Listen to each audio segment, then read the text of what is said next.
How about a bonus hour of prime time? All right, another security clearance firestorm is brewing. Developing news on our watch. First it was Jared Kushner. Now it's Ivanka Trump. Access to our nation's secrets under the microscope. There's a zoom lens on the president's role in it again tonight. What does Anthony Scaramucci think about this? He worked in the White House alongside all of them. Great guest to have on a night like this, and we have him. We also have exclusive information on our southern border that is at a breaking point, according to the people protecting us. We got to take a closer look. What they see is coming, where the help should be, and why it isn't there. The president's national emergency is an obvious abuse of power, say the Democrats. Only a few Republicans, however, are objecting. We actually have one here, willing to stand up for why it is wrong. What do you say? Let's get after it. All right, we now know the president not only bypassed U.S. intelligence to get his son-in-law a top-secret clearance, he insisted his daughter have it too, pressuring aides, even trying to set them up to take the fall for any blowback. That's our reporting. New from 3 sources tonight. It contradicts everything the president has been telling us. Anthony Scaramucci is here. It's good to see you. Hey, good to see you, Chris. Here's what I don't get. Once again, we've talked about this cyclically. Well, I mean, he has the right, but he lied about it. Why? Well, I mean, I don't know the answer to why he lied about it, so I can't tell you why he lied about it. I think it was just a bad strategy or bad tactics, or it could have been a reaction to pressure. I mean, he could have been in several meetings where people told him, hey, look, don't give this to them. Here are the 1,600 reasons why you can't do it. And so a result of which he said, go ahead, give it to them. He has the right to do that. You know he has the right to do that. I think the recommendation would have been just tell the truth in the beginning. Say, listen, American people were voting for disruptive change. My daughter and my son-in-law worked with me during the campaign. Ivanka specifically worked with me at the Trump organization and in The Apprentice. And so she's coming with me. And I want her to have access to this sort of stuff. And I think that was inside the bandwidth of him and who he is and who the American people voted for. So, I mean, lying about it was probably not the right thing, but I haven't heard their side of the story since these allegations have been made. So you're not going to hear it anytime soon. They don't want to comply with oversight. So I think it's fair to just say, let's wait for their side of the story. They won't put it out. They won't comply. Let's see what they say. But here's what I would say. They're saying we won't talk about clearances. Here's what I would say. He has the right to do what he did. And so, you know, it seems like we're in a gotcha cycle where a lot of things come out. People say, okay, this is the kill shot on the president, this is the kill shot. I think you guys focus on the expectations too much of the outcome. Not you. I know, I'm not saying it's me, but I'm saying it's not a gotcha cycle if he creates it. Oh, no, but also he had the right to do that. So at the end of the day... But that's what abuse of power is. You have the right, but the way you use your power is abusive. Okay, but my mom tells me I have 7 scoops of ice cream, okay, and then 5 days later I lie about it and say I had 5 scoops of ice cream. I was allowed to do it, okay? It's a bad analogy, but... Yeah, it's terrible. Okay, but and I know your mom. Okay, you know what your mother would tell you? Okay, well, if you're going to do it, own it. It's a bad analogy. If you're going to do it, own it. That's what your mother would tell you. You should have told the truth about it. Jared and Ivanka had the right to the security clearances if they wanted it. And I also... Yes, they did. No, they didn't. They didn't have the right to it. No, the president has the right to give it to them. He had the right to give it to them. They didn't have the right to get it. It's a different thing. Okay, but definitionally, if he gives it to them, then they have the right to it. I know, but they didn't have the right to it. They had to go through the process. And the guys who do the process, Anthony, say... But we're now debating semantics. No. I'm just saying, no, you have to look at the components of the process. They get vetted just like you did. Yeah. And the guys say, well, you don't fill out the paperwork the right way. You keep adding context. It makes us nervous. We don't want to give it to you. The president says, too bad. I think that's where the fibbing came in, because I think there was probably pressure on the president. They were probably explaining to him that maybe there was certain protocol needed to happen, and also the fact that there was some nepotism involved. They probably put pressure on him, and so that's why they wanted it to flow as if it was a natural process. But at the end of the day, he did have the right to give it to him. True. And there's nothing illegal about it. He didn't do anything wrong. And so, you know, I'm okay with it. And well, he didn't you're not okay with it, but I'm okay with it. True. He didn't do anything illegal. True. Did he do something wrong? I argue yes. Why? He lied about it. That's abuse of power. And that's what they're coming at him for with all this oversight. These aren't crimes. So I'm not like these other guys. They are political malpractice. You had one guy in the show, I can't even remember the guy's name. He's trying to pretend that the president hasn't told fibs or lies. I'm not that guy. That's your boy Matt Schlapp, head of CPAC. Okay, so I'm not him. I'm not going to sit here and tell you that the guy hasn't contorted the truth and he hasn't told fibs and done that stuff. He's obviously done that. Most politicians do that. That's not an excuse for him to do it. I'm just saying. I think that is the excuse, by the way. No, but People don't I'm not- expect anything okay, better from but- the system. but- That's why but his Chris- supporters don't punish him. But Chris, I didn't come on the show to make excuses for the president. I know. I'm certainly I not. actually did just there, I guess. I'm a supporter of his. I'd like to see him do well.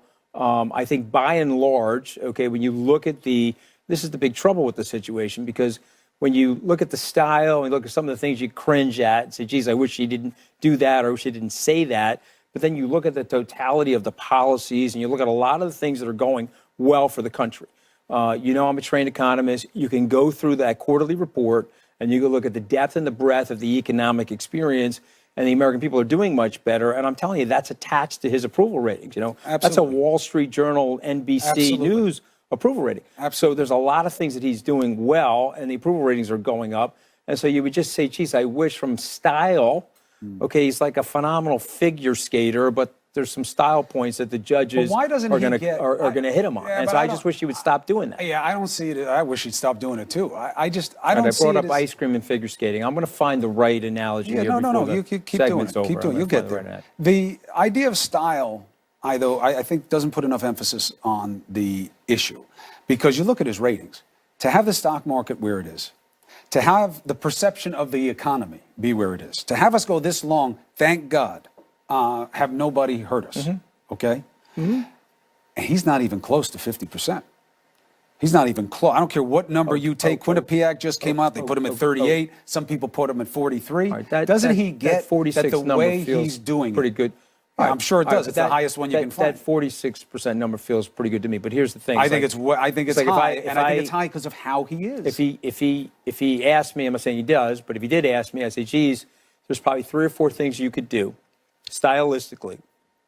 One of them is in situations like this, just say, hey, I'm the president. I'm doing it this way. That's the way it's going to be, like it or lump it. Lying isn't style. Okay, but I'm just saying, if he did it the other way, where he said like it or lump it, as opposed to, contorting it, I think his approval ratings would go higher. If he dialed back some of the style points on the Twitter feed, I think the approval ratings would go higher. I think he's got a 7 to 8% headwind as a result of the approval ratings. Like an example, if you call the Secretary of State, Rex Tillerson, dumb as a rock on the Twitter feed, that may feel good in the moment. You may not like what Rex is saying about you, but then you have all these suburban women, okay, in my town, like on Long Island, and look at, geez, okay, I don't want my kids to read that. That's not something I want my kids to see. And so you could get your approval ratings with those people hurt, and they could slow down their voting for you. He got 52% of those white women to vote for him last time. And so when you're doing stuff like that, you say, well, hold on a second. That could hurt you with those people who genuinely like you and like to see you do better on those issues because they like all the policies that you're bringing. So the election is going to be about a number of different things, who he's running against, and it'll be about, okay, we like so many of his policies, but we're sort of sore at his style and the approach that he's taking. If you want to say it's not style, you could say I don't think it's style. Communication. I think that it's going to be a referendum on him. him. If it's about policy, then it's going to be for the Democrats to figure out how they can own. It's not policy. He's going to win re-election. I don't know about that. All right, I think he will. I don't know about that. I mean, okay, we'll see. That's why we have the race. Well, here's the thing. In a rising economy... It's tough to beat an incumbent president in a good economy where you haven't had a God forbid happen. It's true, but he is anomalous in many different ways. Let me ask you something. I got to be in my bonnet about what's going on at the border. I knew that this was the truth. I knew that the wall was a problem in terms of where the priorities lay. Not that if you want to build physical barriers, you should or shouldn't. That's a political discussion. Fine. There are outcomes and you get judged by the electorate. But I knew from the data, from the reporting, and from my personal experience, there are bigger problems that a wall can't affect. And now they are upon us. This president has not spoken about them. Is that political malpractice? He has not prepared us for what's about to happen. I don't want to say that. I mean, again, I'm not being an apologist for him. I don't think it's political malpractice as much as it is surfacing right now, and it's getting into the zeitgeist, and I think he's becoming more aware of it. Let's see what he does. Told let's see what he does. Is what the reality was. Let's see what he does over the next 3 or 4 weeks. We need the wall, Mr. President. Let's give him credit. Let's give him credit on one thing. When the child separation policy got to his desk and it was inside the gearbox of his understanding of what was going on, and it got right into the kill shot, he reversed it. And so now... First, he said it was good. It was a deterrent. Kirsten Nielsen was misleading about it. It was their policy. It was Monday The Monday the volcano was erupting. On Thursday, he turned it back. Yeah, but first, you got to give him he credit said he for it. liked it, and he was pitching it as a good thing. It'll keep people away, Anthony. Once he fully understood it, come on, there's 5 million. What do you need to understand? Chris. He doesn't have kids? What Chris, happens when you take a kid away from their mother? Be fair to the guy for a second, okay? When the stuff is on his desk, that means there's 5,000 other people in the government that couldn't make the decision. They're very, very tough decisions on his desk. You know his plate is full all day. When it got into his gearbox and he fully understood the magnitude of the problem, he reversed it. So let's give him some time to understand what's going on here, okay? And I see the human crisis. I don't think it's a George Soros-sponsored caravan, okay? If women who are moms are moving very young children that are below the age of 10, 100 miles, 800 miles, it's a humanitarian crisis, no okay? question. And so we have to, as a humane country and a people that has these great American values and this great American experiment, we have to handle it appropriately, and we have to handle it without any level of callousness. And so I'm hoping and praying that him and his team sit down and look at the situation and say, okay, we certainly can't have a mass migration into the country. We certainly need to have this done process-wise and legally so that it's legal immigration. But we need to come up with a humane solution that is classically American, that from a bipartisan basis, all of us can be proud of. Well, we'll see. And so let's see. Tomorrow they're going to be presented with the facts by the people who are in charge of keeping us safe. We'll see what they do. Okay. Anthony, good to be here always again. a pleasure. Thank I you. appreciate it. All right, so we're going to see Ivanka Trump, I believe, called to testify about her own security clearance scandal. Will she go? That's a very different question. But it looks like the Democrats, given how broad their aperture is, they're going to bring her in. And now we got this drama unfolding in the West Wing. What is the law? What is right? That's what Cuomo's court is all about. Look at those heavyweights. Next. If you want to know, subverted or tainted. Where's the corrupt intent? Well, I think we don't know yet. I think that's what needs to be, discovered. What the reporting is suggesting, though, is that the normal process here was not followed. And that should not be something that's political. I mean, with respect to security clearances more than almost anything else, this should be fully apolitical. This should be something that, the career officials that do this every single day are really trusted with, can let their process play out, and are given the, autonomy to make these decisions, not for any sort of political favor, but based on the facts before them. Jimmy, there are two theories. The first theory is this is about paperwork, that they didn't fill out the paperwork the right way. They kept adding to it, especially in Jared Kushner's case, adding contacts with people that would make hairs go up on the back of the neck of an intel type, and they didn't like it. So they responded by being slow walking on the paperwork and on the clearance. The president got frustrated with it, and he went ahead. The second theory is they had good reason to not want to give them clearance, and the president overrode it. Which do you subscribe to and why? So, look, this is squarely within the president's Article 2 powers to grant security clearances. You've established this. You've been talking about that all night. Right. But at the same time, look, the president had Jared and Ivanka with him all through the campaign. They came into the White House. They've been working. Ivanka's been doing great work on the domestic agenda, and Jared's had some success on NAFTA and some foreign policy issues. And the president clearly relies on them and clearly trusts their judgment. And he's probably thinking to himself, look, I know these folks better than anyone, and it's within my power to make this decision. Now, there was some reporting, and who knows what's true and what's not, as to what staff said, no, we're not going to sign off on this for you. But okay, there may be memos, but at the end of the day, the president has the power to do that. Okay, but it's not within their power to make that determination. No, but it is. It's within the president's power of recording something that they found was offensive and abusive of that power, and recording the same contemporaneously, and then the president lied about it. Why lie? In the end, what's the president? What's Congress going to do about it? They can't change the laws and make it so that the president can't approve security appearances. Why lie? Clearances. Look, I don't know. I mean, we're relying upon sources and other things. I don't know why he told the story that he told. Right? And I have no idea why he told the story that he told. If he did, in fact, make that decision himself, he should have come out and said that he did it himself. No question about it. But that doesn't necessarily mean it's not within his power. No, nobody's saying it's not within his power. That there was some corrupt intent. Nobody's saying it's not within his power. Don't go for the low fruit. The question is, did he abuse the power? Did he misuse it? Did he do it in a way that he should not have? But Barrett, But Jimmy if he felt comfortable, let me address that. If he felt comfortable with them, that's within his power as President of the United States. If he looked at that memo, he knew those two individuals better than anyone else. He can make that judgment if he wants to. Yeah, that's fine. Although I would love to know if he knew about the contacts of his it. son-in-law. I would love to know if he was aware of everybody that his son-in-law met with. If he did, he's got a bigger issue. But hold on, Jimmy. So Barrett, to Jimmy's point, what are you going to do about it? What's Congress going to do? Right. Well, that's the million-dollar question. I just want to address one thing first that Jim said. I mean, look, just because he knows these two people, and I absolutely agree. I mean, he probably does know them better than most people, does not necessarily mean that he knows all of the surrounding factors that go into granting a security clearance. His intel chiefs, the people that are going to be making these types of decisions, arguably have much more information that would go into this kind of a process than simply, do you know this person?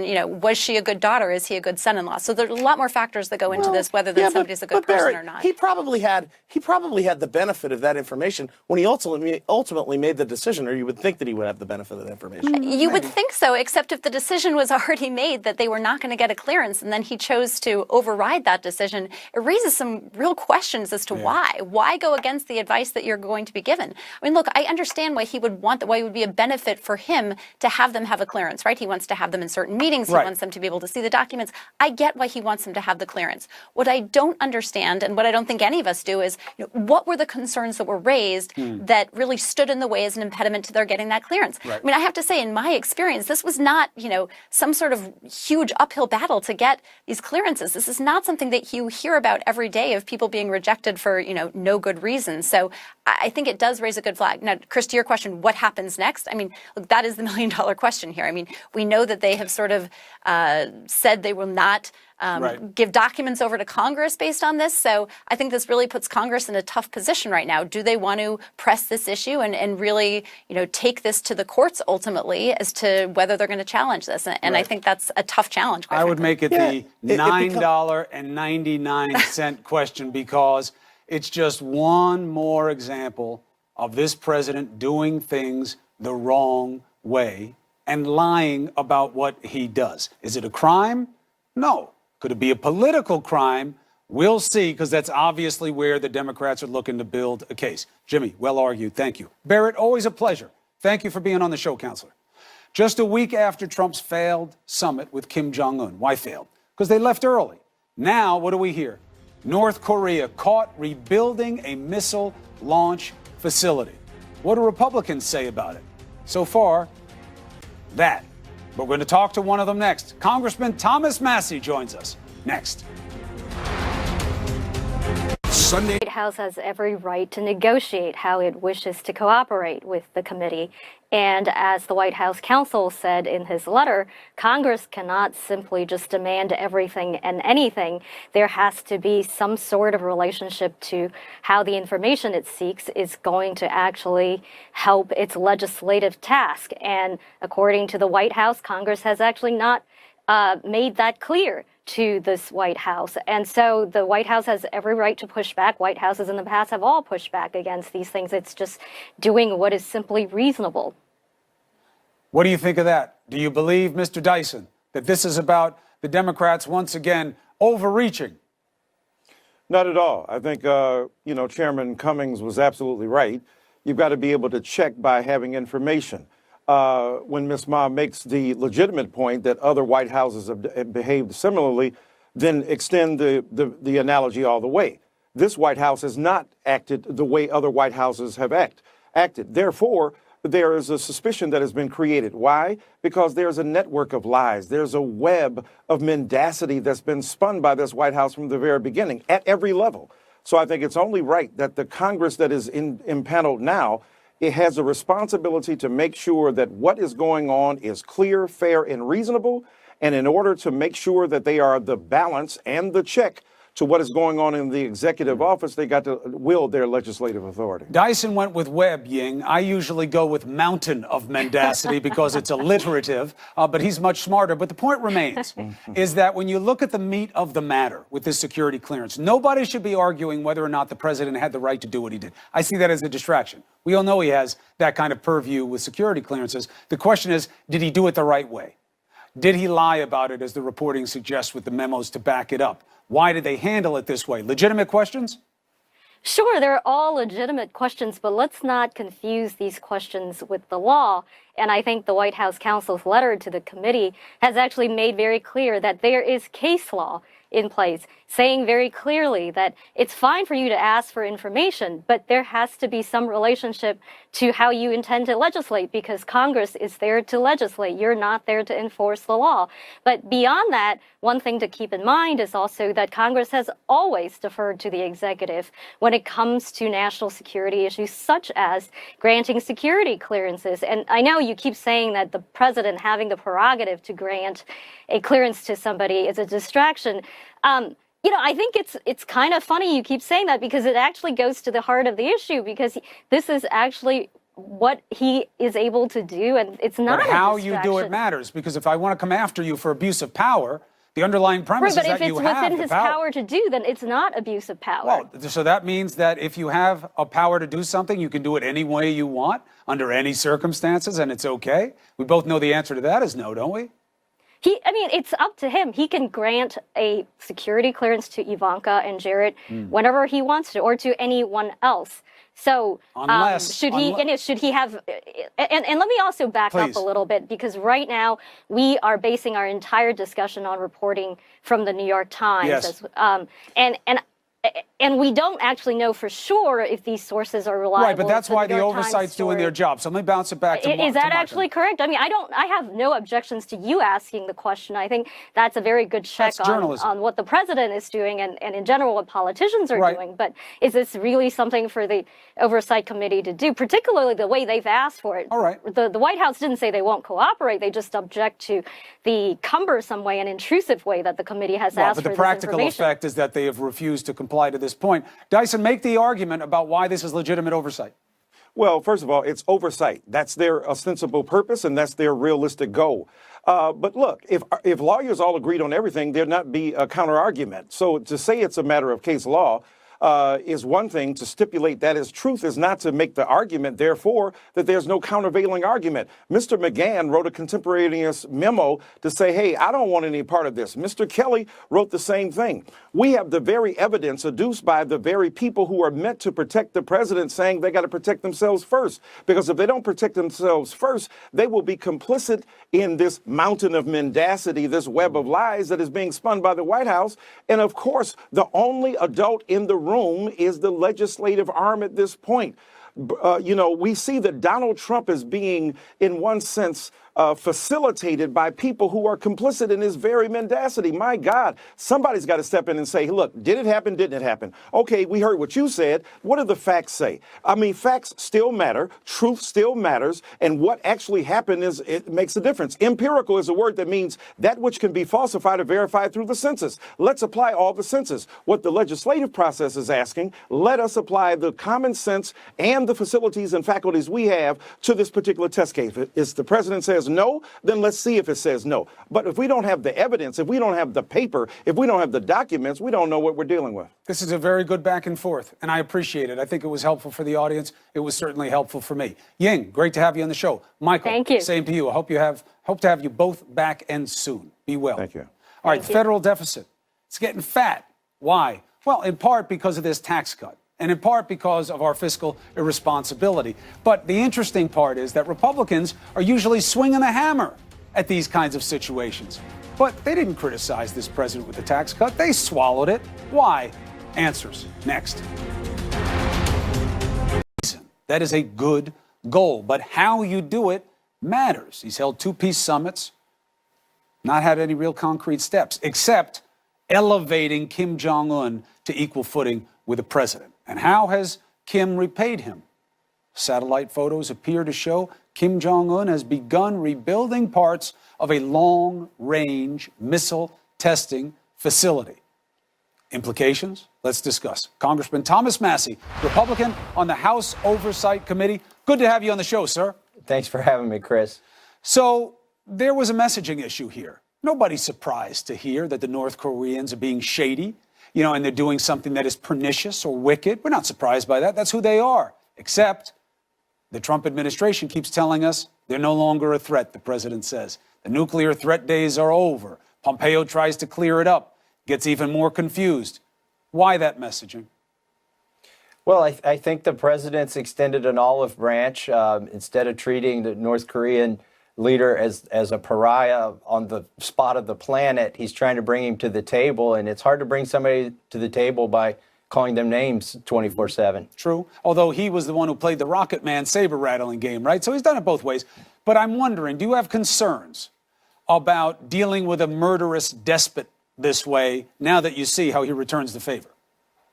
I think you have to go to the table and talk to him. And I think words like murderous despot, even though that might be true, it doesn't advance your agenda to call him that in a meeting or to call him that on a national stage. But when you ignore it, what do you empower?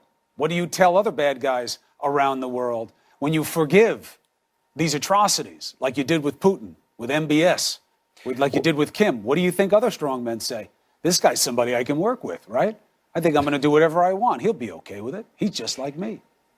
No, I don't think that's the message that the president is giving. Clearly, we've got just about every sanction you can imagine on North Korea now, and the pressure's getting to them. I actually think the change that's going to pressure their leader to change is actually going to come from the people themselves as they learn more about how society in an advanced civilization lives. They're going to want those lifestyles too. So I think the pressure is going to come from within. The president has to be there to give the dictator an opportunity when he feels that pressure from within and when he feels some of that pressure from China to comply with normalized world standards. I think the president has to be there to receive him. So I'm glad he's having talks. I was with the congressional delegation last year. We visited Korea. We went to the DMZ and in the UN building where those talks could happen. People forget it doesn't take a long-range missile site to take Seoul, South Korea, off the map. That's true. It's about 30 miles away from the DMZ. True. So, even though it's troublesome that he's building a long-range missile site, if that in fact is true, the danger is present and it's there now. 100%. Let me ask you about the oversight concerns that the Democrats have on the committee that you're on. Yeah. First, the general, then I want to get to something specific. Sure. What do you think of the ambitions? Ambitions of? Of your committee. Oh, of the Oversight Committee? Well, they were trying to lay a cornerstone in the foundation of impeachment against the president. They say they're not. Well, what was the purpose of the hearing? I mean, they had Cohen in there. Was it just for a circus? And by the way, it was somewhat of a circus. The question that I asked Cohen, by the way, based on his opening testimony, he said when he made payments to Miss Clifford's that he didn't think about what was right and he didn't think about whether it was proper. I asked him, if you were the president's lawyer and you didn't think about whether it was legal or not, how were you able to advise him on whether it was legal or not? And it was just a long pause. He had no answer for that. He proceeded to basically tell me he was a fixer and not so much a lawyer. I think that somewhat exonerates the president. If your lawyer isn't giving you good legal advice, can you? Is it possible to knowingly violate the law? 100%. I think that it's pretty obvious that the president knew what he was doing and he knew why he was doing it. Whether or not the American people care enough to pressure people like you to make a move on them, that's something very different. Because we're not talking about criminal behavior or criminal procedure. We're talking about political ramifications here. You know what? I've never seen an FEC report that has disclosed a payment for hush money. In fact, I think it would have been illegal if he used campaign money to do it. So that's just my opinion. I'm waiting for somebody to show me an FEC report that actually is an example of where you pay somebody hush money. Could I pay my children hush money? Well, they don't put it in there because they're trying to hide it, and you don't have to just fail to disclose it that way. It's about how it was engineered and how it was machined. But again, I've said this many times on the show. I do not see a prosecution ending this presidency. I don't see it.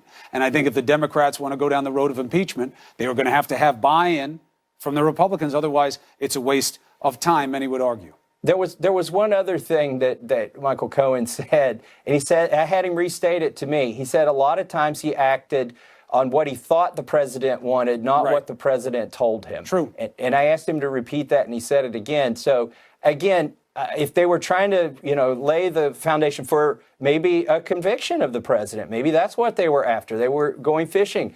I think they didn't catch any fish in our hearing the other day. And I think Cohen came across as the least credible witness we've ever had in the Oversight Committee. Well, polls from Quinnipiac put it at about 50-50, but you have to go against who he's being measured against. This president takes the biggest beating in polls of any politician I've ever seen when it comes to credibility. Lucky for him, the American people, especially those who support him, have almost 0% of expectation of you guys acting with integrity, and that is a sad